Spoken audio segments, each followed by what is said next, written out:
नमस्कार, मैं आशीष VCN news के हिंदी समाचारों में आप सभी का स्वागत है। खबरों की ओर बढ़ने से पहले आइए रुक करेंगे आज की सुर्खियों की ओर।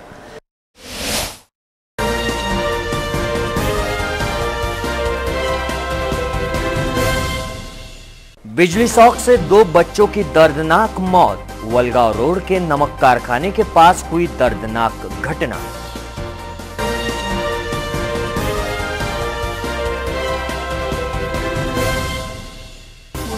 ससुराल आए दामाद की हत्या कर 1 गिरफ्तार 3 फरार। नांदगांवपेट थाना क्षेत्र की घटना।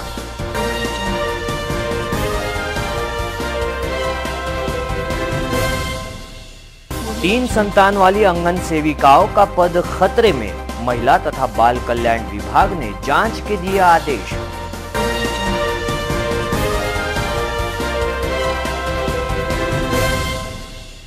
ये थी आज की सुर्खियां, आइए देखते हैं खबर विस्तार से।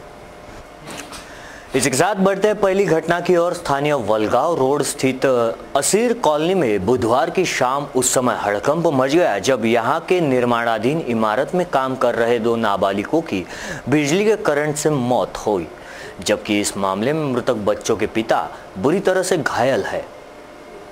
मिली जानकारी के अनुसार स्थानीय वलगांव रोड स्थित असीर कॉलोनी में एक इमारत का निर्माण कार्य चल रहा था, जिसमें सैयद नाजिर नामक युवक मजदूर के रूप में कार्यरत था। सैयद नाजिर ने अपने दोनों नाबालिग बेटों को क्रमशः सैयद अरहान तथा सैयद शाकिब को भी अपनी मदद के लिए यहां पर रखा गया। बताया जा रहा है कि उपरोक्त तीनों घटना के समय कोई लोहे का पाइप लेकर ऊपरी मंजिल पर जाने के दौरान इसके पास लोहे का पाइप इमारत से सटकर गई बिजली तार से स्पर्श होते ही तीनों को बिजली का जोरदार झटका लगा, जिसमें बुरी तरह से झुलस गए। दोनों नाबालिगों की मौके पर ही मौत हो गई, जबकि सैयद नाजिर बुरी तरह से घायल हुए हैं। घटना की खबर पूरे परिसर में आग की तरह फैलते ही घटनास्थल पर भारी भीड़ जमा हो गई। दोनों मृतक बच्चों सहित सैयद नाजिर को इरविन लाया गया, जहां उनके परिजनों की आंखों के आंसू थमने का नाम नहीं ले रहे थे। इसी के साथ बढ़ते हैं अगली खबर की ओर। शहर के सिटी कोतवाली थाना क्षेत्र के जूना मोटर स्टैंड परिसर में सनसनी मचा देने वाले मुश्किल आलम हत्याकांड की सुनवाई आने वाले 4 दिसंबर को होने वाली है। सिटी कोतवाली थाना क्षेत्र के बहुचर्चित मुशीर आलम हत्याकांड की सुनवाई आगामी 4 दिसंबर को होगी। गत मंगलवार को जिला तथा सत्र न्यायालय के न्यायाधीश माननीय विमल तिवारी की अदालत में मुशीर आलम हत्याकांड पर सुनवाई हुई, जिसको लेकर सीसीटीवी फुटेज की सीडी के लिए बाहर से आने वाले एक्सपर्ट न आने की वजह से इस मामले की सुनवाई आगे बढ़ाकर 4 दिसंबर को रखी गई। इसी के साथ बढ़ते अगली खबर की ओर। अतिक्रमण कार्रवाई से आक्रोशित हुए एक युवक ने महानगर पालिका अतिक्रमण दस्ते के निरीक्षक पर हुए हमले के मामले में महानगर पालिका के अधिकारियों की ओर से पुलिस आयुक्त को ज्ञापन सौंपते हुए आरोपी को गिरफ्तार करने की मांग की है। राजापेट थाना क्षेत्र के हमालपुरा स्थित महानगर पालिका जोन क्रमांक 2 में गत मंगलवार की दोपहर कुछ असामाजिक तत्वों द्वारा महानगर पालिका कर्मियों से की गई मारपीट के मामले में आज महानगर पालिका के अतिक्रमण दस्ते के प्रमुख गणेश कुत्तरमारे के नेतृत्व में एक शिष्टमंडल पुलिस आयुक्त से मुलाकात करते हुए अपनी मांगों का ज्ञापन उन्हें सौंपा। गौरतलब है कि दस्तूर नगर स्थित नाश्ते की गाड़ियों पर अतिक्रमण किए जाने को लेकर महानगर पालिका का अतिक्रमण दस्ता कार्रवाई करने मौके पर पहुंचा था, जबकि और कार्रवाई किए जाने को लेकर गुस्साए हुए गाड़ी मालक दिनेश नामक आरोपी ने हमालपुरा स्थित जोन कार्यालय में महानगर पालिका अतिक्रमण दस्ते के निरीक्षक प्रवीण इंगोले के साथ मारपीट की। इस मामले में आरोपियों के खिलाफ सरकारी काम में बाधा डालने तथा सरकारी कर्मियों के साथ मारपीट किए जाने को लेकर राजापेट थाने में शिकायत दर्ज कराई गई। इसी घटना के संदर्भ में आज महानगर पालिका अतिक्रमण दस्ते के अधीक्षक गणेश कुत्तरमारे तथा अन्य अधिकारियों ने पुलिस आयुक्त दत्तात्रेय मंडलिक को ज्ञापन सौंपते हुए आरोपियों को गिरफ्तार करने की मांग की है, जिस पर पुलिस आयुक्त ने आरोपी दिनेश पर कड़ी कार्रवाई के साथ उसे तड़ीपार करने का आश्वासन दिया है। समीपस्थ नांदगांवपेट थाना क्षेत्र के मिलिंद नगर निवासी रौराड़े परिवार के पुरुष सदस्यों पर अपने ही दामाद की लाठियों से पीटकर हत्या करने का सनसनीखेज मामला सामने आया है। अपनी पत्नी को लेने ससुराल गए दामाद की हत्या का मामला सामने आया है। इस मामले में नांदगांव गेट पुलिस ने यहां के मिलिंद नगर निवासी जया तायडे सहित भाऊराव रवराड़े, विशाल भाऊराव रवराड़े तथा विक्की भाऊराव रवराड़े को हत्या के आरोप में नामजद किया है। इनमें से भाऊराव रवराड़े को हिरासत में लिया गया तो जानकारी के अनुसार तिवसा तहसील के सालोरा निवासी अशोक रामराव तायडे के बेटे प्रवीण का विवाह नांदगांव पेठ रवराड़े परिवार की बेटी जया से हुआ था।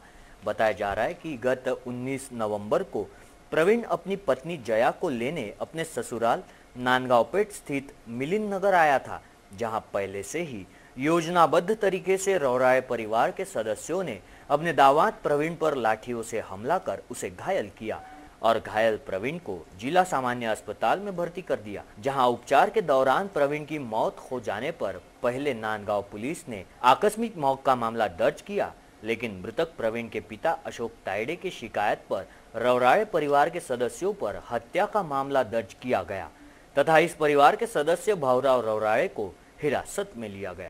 तो वहीं फर्जी दस्तावेजों के आधार पर कैंप स्थित आंध्रा बैंक की शाखा से 1 करोड़ का कर्ज लेने के आरोप में आरोपी को आर्थिक अपराध शाखा ने गिरफ्तार किया है। फर्जी दस्तावेजों के सहारे एक राष्ट्रीयकृत बैंक से 1,04,57,000 की ठगी करने के आरोप में आर्थिक अपराध शाखा ने बीती रात ओम शिव कॉलोनी निवासी रविंद्र गंजरे को हिरासत में लिया है। बता दें कि इस मामले में पहले ही विलासनगर निवासी आकाश शिरभाते को गिरफ्तार किया जा चुका है। तो वहीं इसी बीच पुलिस जांच में कुछ तथ्य सामने आए, जिसके बाद बीते मंगलवार की रोज ईओडब्ल्यू की टीम ने गंजरे को हिरासत में लिया। बताया जा रहा है कि जिसे आज कोर्ट में पेश किया गया। बता दें कि शहर के कुछ राष्ट्रीयकृत बैंकों से फर्जी दस्तावेजों के आधार पर ठगी की अनेक घटनाएं सामने आ चुकी है, जिनमें से बैंक ऑफ इंडिया की गाड़गेनगर शाखा तथा कैंप स्थित आंध्रा बैंक की शाखा को करोड़ों का चूना लगाया जा चुका है। रविंद्र गांजरे को जिस मामले में हिरासत में लिया है, उनमें से आरोपी ने ऐसे ही मामले में गिरफ्तार होने के बाद नागपुर स्थित मेडिकल अस्पताल में इलाज दौरान मौत हो चुके गजानन कुलकर्णी के साथ मिलकर शहर में ही वेंकटेश इन्वेलप नामक फॉर्म स्थापित करने के लिए नागपुर की द पुडेंट नामक कंपनी के नाम से फर्जी दस्तावेज बैंक में पेश किए और बैंक से करीबन 1,04,75,000 का कर्ज लिया। लेकिन कर्ज की मासिक किस्त अदायगी के होने के बाद इसकी जांच की गई तो पुडेंट नामक कोई फर्म अस्तित्व में ही नहीं, ऐसी जानकारी सामने आई, जिसके बाद रविंद्र गंजरे को हिरासत में लिया गया। राज्य सरकार के महिला तथा बाल विकास विभाग ने 3 से अधिक संतान वाली आंगनवाड़ी सेविकाओं के पद रद्द करने के लिए प्रयासरत बताई जा रही है। इसके साथ बढ़ते अगली खबर की ओर। आंगनवाड़ी सेविकाओं को यदि 3 संतान है तो उनका ये पद खतरे में आ सकता है। सरकार के इस अधिनियम के चलते जिले भर में उन तमाम आंगनवाड़ी सेविकाओं में हड़कंप मचा है जिन्हें 3 संतान है। जिला परिषद के महिला तथा बाल विकास विभाग में 3 संतान वाली कितनी आंगनवाड़ी सेविकाएं हैं, इनकी जानकारी एकत्रित करना प्रारंभ किए जाने की समाचार है। यह काम तहसील स्तर पर महिला एवं बाल कल्याण अधिकारियों को दिए गए हैं। तो वहीं बता दें कि गत 12 सितंबर 2001 से यह नियम लागू करते हुए कहा जा रहा है कि 3 संतान वाले राजनीतिक चुनाव नहीं लड़ सकते, जिसका असर राजनेताओं पर भी पड़ सकता है। अब वही निर्णय आंगनवाड़ी सेविकाओं के महिला तथा बाल विकास ने लागू किया है। बताया जा रहा है कि विगत 23 अक्टूबर 2014 के बाद तीसरी संतान होगी तो ऐसी आंगनवाड़ी सेविकाओं के पद खतरे में आ सकते हैं। इसके चलते 23 अगस्त 2014 के बाद कितनी आंगनवाड़ी सेविकाओं को तीसरी संतान हुई है, इसकी जानकारी लेने के लिए सभी पंचायत समिति के महिला एवं बाल कल्याण विकास अधिकारियों को दिए गए हैं। तो ये थे आज के हिंदी समाचार। हिंदी समाचारों में वक्त हो चला है एक छोटे से ब्रेक का। कहीं मत जाइए, देखते रहिए VCN न्यूज।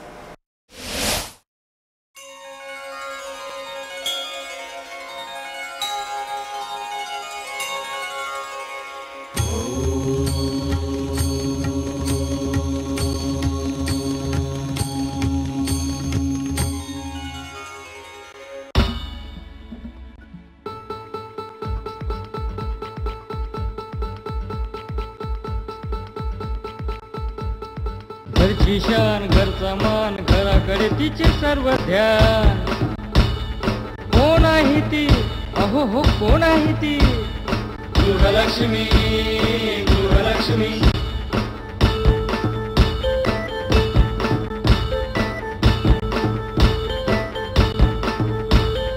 ममते पोटी प्रेमासाठी झटते नेहमी घरच्यासाठी. अहो पण काय केलं तिच्यासाठी. म्हणूनच तर घेऊन आलोय गृहलक्ष्मी. आनंद एका स्त्रीचा. अगं बाई. ब्रेक के बाद मैं आशीष फिर एक बार आप सभी का स्वागत करता हूं। बढ़ते अगली खबर की ओर। तो वहीं अपराध शाखा पुलिस ने संदेह के आधार पर एक शातिर दुपहिया चोर को हिरासत में लेकर की गई पूछताछ के दौरान उसकी निशानदेही पर चोरी के 4 मोटरसाइकिलें भी जब्त की है। शहर के अलग अलग इलाकों से मोटरसाइकिल चुराने वाले शातिर आरोपी अक्षय उर्फ आर्या संजय गवई, इसको अपराध शाखा ने हिरासत में लेकर की गई पूछताछ में उसकी निशानदेही पर चोरी की कुल 4 मोटरसाइकिलें जब्त की गई। कोर्ट ने अक्षय गवई को 23 नवंबर तक पुलिस कस्टडी में रखने के आदेश दिए। तो उसी दौरान पूछताछ में चोरी के और मामले उजागर होने की संभावना जताई जा रही है। अपराध शाखा के उपनिरीक्षक शाबिर शेख तथा उनकी टीम ने अक्षय को एक मोटरसाइकिल सहित हिरासत में लेकर उससे पूछताछ में अक्षय द्वारा चलाई जा रही मोटरसाइकिल के अलावा अन्य 3 मोटरसाइकिलें छुपाकर रखने की बात कबूल की। उसी दौरान निशानदेही पर और 3 मोटरसाइकिलें भी जब्त की गई। बताया जा रहा है कि शातिर दिमाग अक्षय इससे पहले भी चोरी के मामलों में गिरफ्तार किया जा चुका है। वो भीड़भाड़ वाले स्थानों से डुप्लीकेट चाबी के सहारे मोटरसाइकिलों को चुराने की घटना को अंजाम देता था। इसी के साथ बढ़ते अगली खबर की ओर। स्थानीय वलगांव स्थित शिराड़ा पुजदा रेलवे लाइन पर बकरियां चरा रहे 48 वर्षीय मुकिंद कार्मेक सहित 6 बकरियों की नरखेड़ पैसेंजर की चपेट में आने से दर्दनाक मौत हो गई। स्थानीय वलगांव थाना क्षेत्र के शिराड़ा पुजदा के बीच बीते मंगलवार की दोपहर एक चरवाहे की ट्रेन से कटने की घटना सामने आई। मृतक का नाम मुकुंद गोविंदराम कार्मेक बताया जा रहा है। जानकारी के अनुसार शिराड़ा से पुजदा के समीप बीते मंगलवार को आकोली स्टेशन से नरखेड़ की ओर जाने वाली ट्रेन ने रेलवे ट्रैक पर खड़ी 6 बकरियों सहित चरवाहे मुकुंद को उड़ा दिया। बताया जा रहा है कि मृतक मुकुंद रोजाना की तरह इस क्षेत्र में सुबह ही अपने बकरियों को चराने आया था। दोपहर फिर वह रेलवे ट्रैक पर अपनी बकरियों को चराने के लिए खड़ा था। इस समय 6 बकरियों सहित मुकुंद भी रेलवे ट्रैक पर खड़ा था। इस समय भुसावल नरखेड़ पैसेंजर आकोली से नरखेड़ की ओर तेज रफ्तार से आई। इससे पहले कि मुकुंद कुछ समझ पाता, पैसेंजर ने बकरियों सहित मुकुंद को उड़ा दिया। इस नजारे को यहाँ से गुजर रहे कुछ युवकों ने भी देखा, जिसके बाद इस घटना की जानकारी वलगांव पुलिस को दी गई। तो जिले के ग्रामीण अपराध शाखा पुलिस टीम ने बुधवार को गुप्त जानकारी के आधार पर तिवसा तहसील के ग्राम दापोरी तथा वरुड़ा के बीच नाकाबंदी के दौरान एक मारुति कार सहित देशी तथा विदेशी शराब की 12 पेटियां जब्त की है। इस मामले में एक आरोपी गिरफ्तार किया गया है, जबकि 2 मौके से फरार होने में कामयाब रहे। जानकारी के अनुसार ग्रामीण अपराध शाखा की टीम बुधवार की दोपहर तिवसा स्थित दापोरी से वरुड़ा मार्ग पर नाकाबंदी कर वाहनों की जांच कर रही थी। इसी दौरान यहां से जा रही दुपहिया क्रमांक MH27 AB 6882 पर उसके पीछे आ रही मारुति कार क्रमांक MH23 E 3344 की तलाशी लिए जाने पर कार में रखी गई 10 अंग्रेजी शराब तथा 2 देशी शराब की पेटियां मिली। पूछताछ में आरोपी संदीप ढोबळे द्वारा समाधान कारक जवाब न मिलने पर उसे हिरासत में लिया गया, जबकि उसके 2 साथी फरार होने में कामयाब रहे।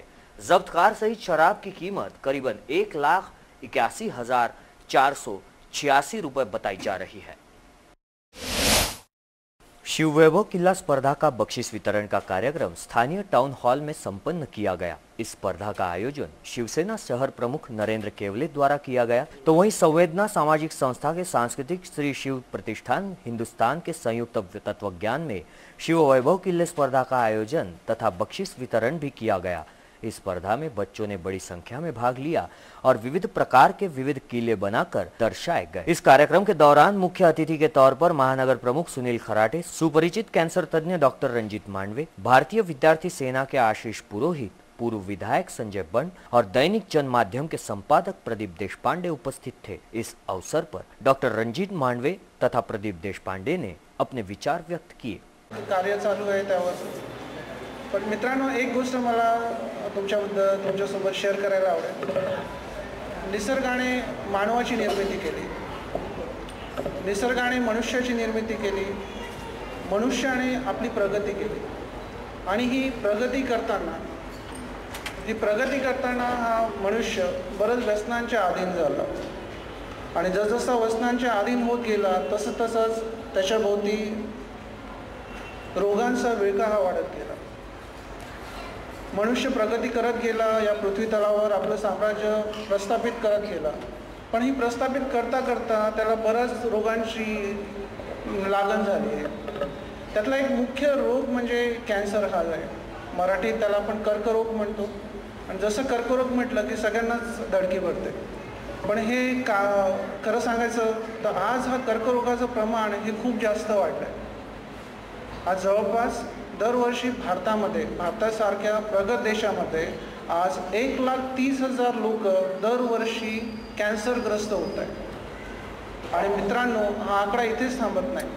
जर आपण मृत्यूचं प्रमाण पाहिलं तर जवळपास दर घंट्याला 4 लोक या कॅन्सरमुळे मृत्युमुखी पडतात. हा आकडा एवढा भयावह आहे की आपण जर 2030मध्ये याचं प्रेडिक्शन पाहिलं तर हा आकडा दरवर्षी 10 लाखांच्या घरात चालला आहे. खरं सांगायचं तर इथे आपल्याला सर्वांना एकत्रित हात जोड एकमेकांचे हात धरायची गरज पडते. कारण कितीही डॉक्टर आले, कितीही कॅन्सर तज्ज्ञ आले तरी हा एवढा आकडा पार नाही करू शकत. तर बऱ्याच वेळा हा प्रश्न येतो, कॅन्सर होतो कशामुळे? आज कॅन्सरचं मुख्य कारण हा एक गुटखा आहे. एक मुख्य कारण म्हणजे गुटखा दिसतोय. दुसरं म्हणजे तंबाखू. आपल्या भारतीय संस्कृतीमध्ये तंबाखूचं सेवन हे विविध प्रकारे केलं जातं. तंबाखू कधी सिगरेट म्हणून, कधी बिडी म्हणून, कधी खैनी म्हणून किंवा कधी पान म्हणून. पण हे एक मुख्य कारण आहे. त्याच्यासोबत मद्य किंवा अल्कोहोल आपण ज्याला म्हणतो. पण बऱ्याच वेळा मला हा प्रश्न विचारतात पेशंट, सर आम्हाला तर काहीच शौक नाही आहे तरी आम्हाला कसा कॅन्सर झाला? तर आज ज्याच्यावर माझं संशोधन होतं, ज्याच्यावर माझं कार्य होतं अमेरिकेमध्ये, ते आहे हेरिडिटरी. हेरिडिटरी म्हणजे अनुवंशिकता. एक अनुवंशिकता हा एक मुख्य कारण आहे आज कॅन्सर होण्याचं. तो एक भाग आपल्याकडे दुर्लक्षित आहे. तर जेव्हा कॅन्सर हा होतो तर कॅन्सरचे एक प्रमुख लक्षण काय आहेत? कॅन्सरचे प्रमुख लक्षण म्हणजे गळ्याला सूज येणे. कोणची जखम जर मित्रांनो 2 हप्ते किंवा 2 हप्त्यांच्या वरती भरत नसेल, कोणची गाठ 2 हप्त्यांच्या वरती जर डॉक्टरांद्वारे दिलेल्या ट्रीटमेंटमुळे कमी नसेल, गळ्यामध्ये गाठी येणे, सूजन येणे, गिळायला त्रास होणे किंवा गळ्यातनं रक्त पडणे. बऱ्याच वेळा माणसाचा आवाज, माणूस किंवा स्त्री असेल त्यांचा आवाज बदलतो.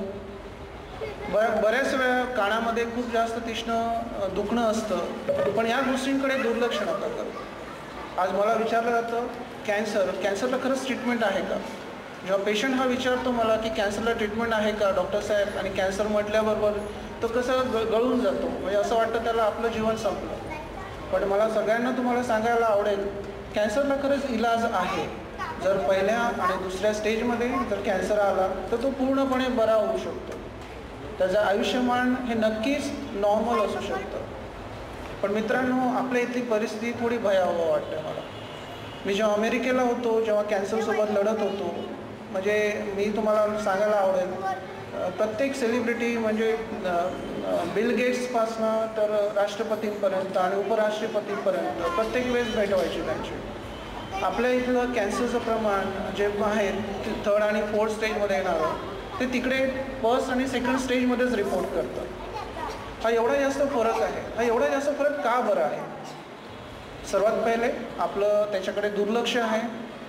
आपण बऱ्याच वेळा घरीच औषध घेतो, बऱ्याच वेळा योग्य डॉक्टरकडे पोहोचत नाही किंवा सगळं झाल्या गेल्यानंतर डॉक्टरकडे पोहोचतो. मात्र ही थोडी परिस्थिती मला असं वाटतं मित्रांनो थोडी बदलायला हवी. आज आपण शिव व वैभव किल्ले स्पर्धेच्या निमित्ताने इथे सगळे जमलो आहोत. मला खरंच केवले साहेबांचं अभिनंदन करावंसं वाटतं आणि चिमुकल्यांचं पण अभिनंदन करावंसं वाटतं. त्यांनी एवढ्या हिरारीने याच्यामध्ये भाग घेतला. माझ्या आणि सर्व उपस्थित व्यक्तिमत्वांकडनं तुमचं खरंच अभिनंदन.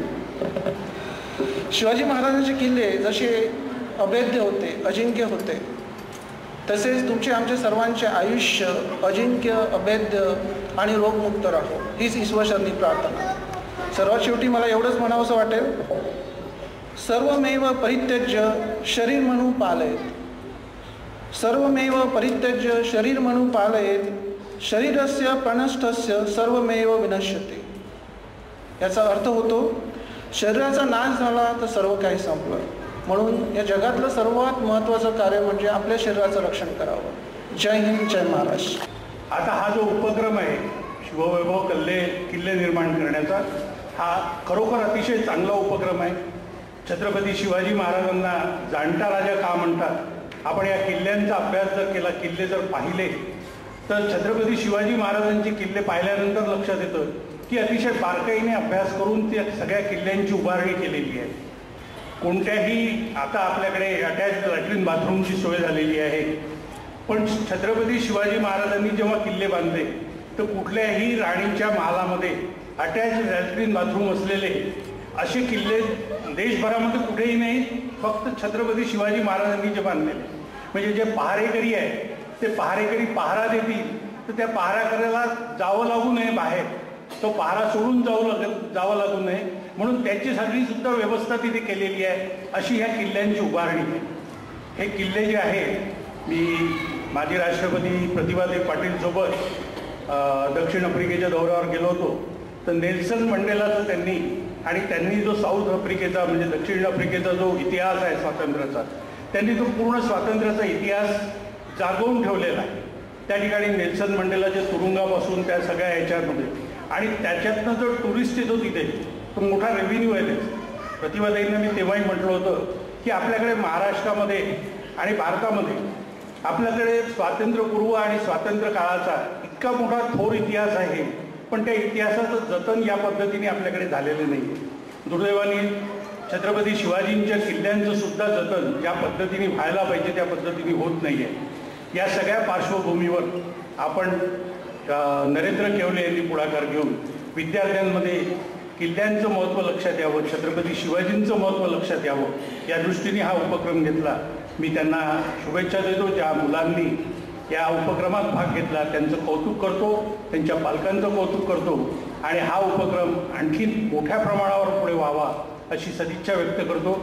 छत्रपती शिवाजी महाराजांची कीर्ती व त्यांचं शौर्य अगदी लहानपणापासून बालमनावर रुजावं असा प्रामाणिक हेतू व उद्देश घेऊन हा जो आगळा वेगळा उपक्रम नरेंद्रनी केला त्याबद्दल मी सर्वप्रथम त्याचं अभिनंदन करतो. आणि त्यासोबतच दोन महान विभूती यांचाही त्यांना सत्कार केला त्याबद्दलही त्याचं अभिनंदन करतो.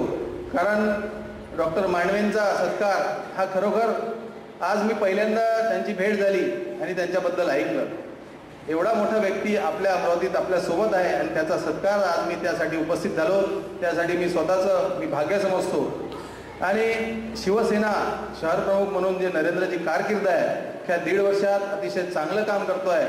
आम्ही सुद्धा शिवसेनेच्या माध्यमातून अनेक उपक्रम घेतो आहे, चालू आहे. आणि नुकतंच काल परवा एक आरोग्य शिबिर झालं, मोठ्या प्रमाणात लोकांनी त्यासाठी त्यात सहभाग घेतला. नेत्र तपासणी, मोत्याबिंदू ऑपरेशन, चष्मे वाटप, आणि आमच्या शिवसेनेचे सर्व पदाधिकारी संजय भाऊ पण आपल्या क्षेत्रात अतिशय चांगलं काम करत आहे. महिला आघाडी सुद्धा एक चांगलं संघटन बनवत आहे. जिल्ह्याचे लोकप्रिय खासदार आनंदरावजी अडसूळ यांचं काम तर आपल्याला सर्वांना माहीत आहे. कोणत्या स्तरातल्या लोकांसाठी त्यांनी काम करायचं सोडलं नाही. काल तर डॉक्टर शिंगोरे साहेबांनी अक्षरशः असं म्हटलं की खासदार कसा असावा हे आनंदराव अडसूळांना पाहिल्यावर आम्हाला समजलं. आणि त्याच पावलावर पाऊल ठेवून आम्ही सुद्धा काम करतोय आणि त्याचाच प्रत्यय म्हणजे नरेंद्रचा हा उपक्रम आहे. स्थानीय जूनी बस्ती बडनेरा बारीपुरा में श्रीमद् भागवत कथा प्रवचन की समाप्ति की गई। बीते 4 सालों से श्री का आनंदोत्सव कर हरि कीर्तन तथा श्री गजानन विजय ग्रंथ का पारायण व हरिपाठ का आयोजन किया गया था, जिसमें 22 नवंबर को श्री गजानन महाराज इनकी चरण पादुका के साथ पालकी शोभा यात्रा बड़ी धूमधाम से जूनी बस्ती बडनेरा शहर में निकाली गई।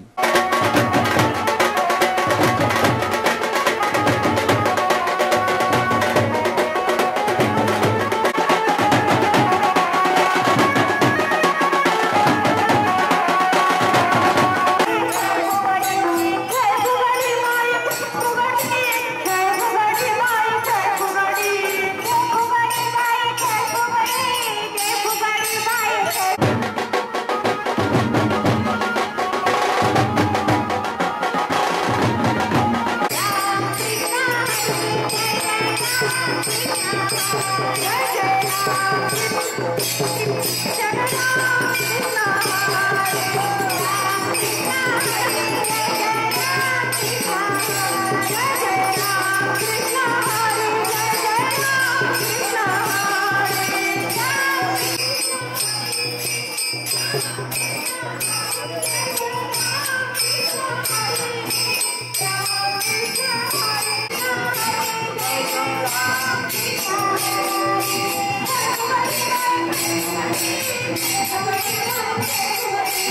जानते हैं इस शोभा यात्रा के बारे में अधिक जानकारी। हा गजानन महाराजांचा कार्यक्रम आहे आणि त्या प्रित्यर्थ गजानन महाराज भक्त सगळे या ठिकाणी आलेले आहे आणि गजानन महाराज हा प्रत्यक्ष भगवंताचा अवतार आहे। प्रत्येकाच्या हृदयात ती गजानन महाराज भक्ती जावी, प्रत्येकाच्या जीवनाचं कल्याण व्हावं, घराघरामध्ये सुख शांती समृद्धी नांदावी एवढा करता हा कार्यक्रम आमच्या प्रमोद दादांनी या ठिकाणी केलेला आहे। साहेब याचं महत्त्व तसं आहे की प्रत्येकाला जिसने पाई उसने छुपाई, याचं महत्त्व त्यालाच कळतं। जो भक्त असेल त्याला भक्ताला भगवंत मिळतो, जेव्हा भक्त असतील त्यांच्या भक्तीला काही म्हणजे त्याच्यात प्रेरणा म्हणजे कसं आपण स्वतः काही करते नाही, तशी एक शक्ती आपल्याला ऑपरेट करत असते। मला एक शक्ती ऑपरेट करते, त्याला 12 वर्ष लागली। 12 वर्षानंतर तो ग्रंथ सगळा संशोधनपर्यंत करत आहे, PhD आहे म्हणजे 150 वर्षाची माहिती शोधणं आज कुठं सापडते। ते भगवंताच्या प्रेरणेशिवाय होऊच शकत नाही, ते प्रासादिक आहे। याचा काही मी करता नाही, फक्त व्यावहारिकदृष्ट्या त्याचं आपलं नाव लागलं। माझं नाव प्रमोद गुणवंतराव दुधे, मुळगाव बडनेरा, नोकरी तहसील कार्यालय ओरड येथे पुरवठा निरीक्षक। गेल्या 4 वर्षापासून हा आनंद उत्सव साजरा होत आहे। या आनंद उत्सवाचं महत्त्व असं आहे की श्रीच्या पादुका श्री संत गजानन महाराज काचुर्णा येथील श्री बलराजी विरकरे पाटील यांना स्वामी दत्तात्रय केदार स्वामी गजानन विजय ग्रंथाच्या 19व्या अध्यायातील ओळी क्रमांक 154 वरील नमूद असलेल्या ह्या पादुका घराला स्पर्श झाल्यामुळे हा आनंद उत्सव येत्या 4 वर्षापासून सुरू आहे। तो ये थे आज के हिंदी समाचार। हिंदी समाचारों में आज के लिए बस इतना ही, लेकिन रुकने से पहले फिर एक बार नजर डालेंगे आज की सुर्खियों की ओर।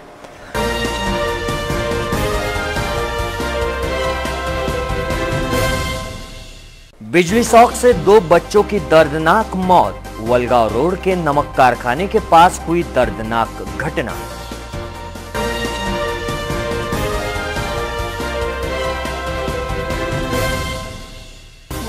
ससुराल आए दामाद की हत्या कर 1 गिरफ्तार 3 फरार। नांदगांव पेठ थाना क्षेत्र की घटना।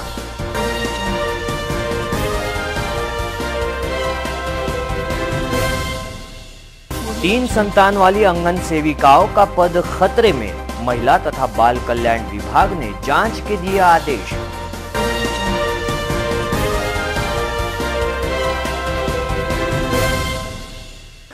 ये थी आज की सुर्खियां हिंदी समाचारों में। आज के लिए बस इतना ही। आप आपके सुझाव एवं समस्याएं हमें भेज सकते हैं। हमारा पता है VCN न्यूज कार्यालय, पहली मंजिल, सावजी कॉम्प्लेक्स, सतीधाम मंदिर रोड, रैली प्लॉट, अमरावती।